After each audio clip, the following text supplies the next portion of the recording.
Hey everybody, so I'm going to make this table for my 2x72 sander. I'm going to cut it with the plasma cutter I just hooked up. I already cut these two plates right here. It's working pretty good. And that's the plasma cutter, is for this. I'm going to take this thing and finally put it on this stand I have right here. So once I have it on the stand, I'll be able to flip over at a 90-degree angle. So let's get at it. Okay, we got three cuts actually. 1, 2, and then that one. Now we just gotta do the last strip. See how it goes. Alright, that's it right there. It's all cut out. Just gotta take it off, clean it up. I gotta put one more slice down the center here for the screws. And we're good to go. But I can't do that until after I clean it up so it's nice and straight. I'll show you guys. This is how good this thing works. That thing popped right out of there. I hit it with that once, maybe twice, and boom.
Plasma cutter.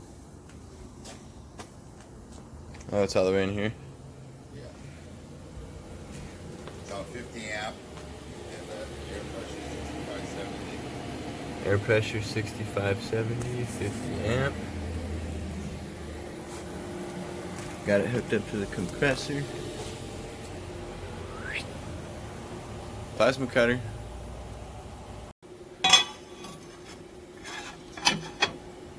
So that's how it's going to fit.